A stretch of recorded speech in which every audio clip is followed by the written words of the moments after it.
இவங்க தொல்லை பெரிய தொல்லையா இருக்குது. இவர் நினச்சிக்கிறாரு அறக்கட்டளையை நான் கொடுக்க மாட்டேன்னு அடம் பிடிக்கிறாரு.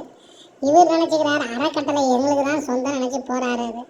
இதே தெரியாத இந்த மக்கள் எல்லாம் இவங்களுக்குள்ள ஏதோ பிரச்சனைன்னு பேசிக்கிறாங்க. இப்போ நடக்கிற பிரச்சனையை சொத்துக்குன்னு தெரிஞ்சுக்கணும். இதை தெரியாத நீ வேற பஞ்சாயத்து கண்ட போப்பா வேலையை பார்த்து.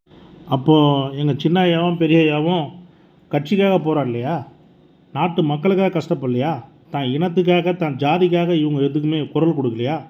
அவங்க வச்சுக்கிற அறக்கட்டளையும் அவங்க வச்சுக்கிற பணத்துக்கும் அவங்க வச்சுக்கிற சொத்துக்கு தான் போகிறாங்களா? ஏன்பா அதெல்லாம் தெரியாத வார்த்தை கற்று விட்டு பிரச்சனை உருவாக்கி விட்றாதுப்பா. அவங்க யார், எப்படிப்பட்டவங்க, எவ்வளோ நேர்மையானவங்க, இந்த மக்களுக்காக எவ்வளோ கஷ்டப்படுறாங்க உனக்கு என்ன தெரியும்? போப்பா வேலை பார்ப்பா.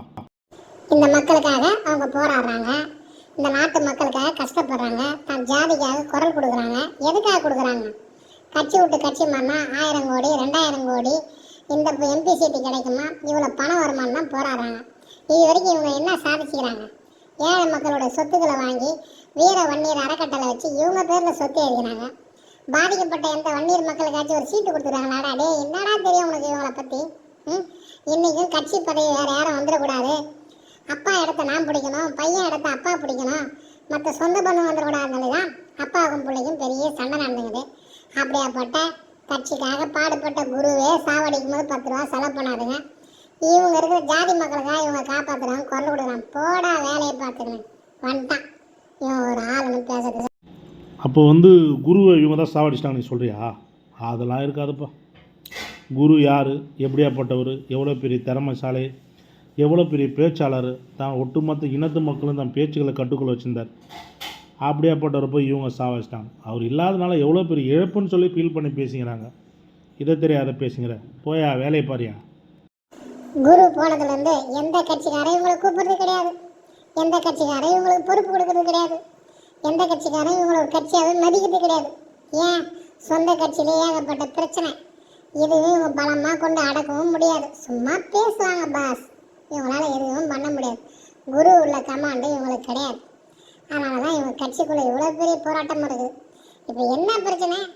அந்த இருக்கிற வீரவன்னியர் அறக்கட்டளையே அன்புமணி வீரவன்னியர் அறக்கட்டளையும் போட்டால் பிரச்சனை தீர்ந்துடும். அவர் என்னன்றாரு, அதெல்லாம் கொடுக்க முடியாதுன்னு அவர் போகிறாரு. இதை தெரியாது நீ பேச வேண்ட பஞ்சது. போயா வேலையை பார்த்துக்கணும். அப்போ இந்த எலெக்ஷனுக்காக பொட்டி மாற்றுறாங்க, பிஜேபியோட போகிறாங்க, அதிமுக போகிறாங்கன்னு சொல்கிறாங்களா? இதெல்லாம் என்ன விதத்தில் நியாயம்? உனக்கு எதனா அதை பற்றி தெரியுமா? தெரியாது. அவங்க அதிமுகவோட போனால் கட்சி நம்மக்கிட்ட இருக்குன்னு நினச்சி பயத்தில் இருக்காங்க. அதே பிஜேபியோட போயிடுச்சுன்னா கட்சி நம்மளை விட்டு போயிடணும்னு பிளானில் இருக்காங்க. இவர் அன்புமணி மத்திய அரசாங்கத்தில் செய்கிற பெரிய குற்றத்துக்கு ஃபைல் ஒன்று ஓப்பன் பண்ணிட்டாங்கன்னா அன்புமணி ஜெயிலுக்கு போயிடுவார். அன்புமணி ஜெயிலுக்கு போகிறத பற்றி ஒருபோதும் ராமதாஸ் ஃபீல் பண்ணல. ராமதாஸ் ஃபீல் பண்ணுறதுனால இந்த கட்சி வீணாயிடக்கூடாது, இந்த கட்சியை உடைக்கக்கூடாது, பிற்காலம் இந்த கட்சி இந்த மக்களுக்கு ஈஸான்னு நினைக்கிறாரு. ஆனால் அதே அன்புமணி இந்த கட்சியும் இந்த மக்களை பற்றி கவலைப்படல, தான் பிரச்சனையில் சிக்கிக்க கூடாது, தான் எப்படியா காப்பாற்றணும். அதனால் பிஜேபியோட கூட்டணி போராடுறாரு.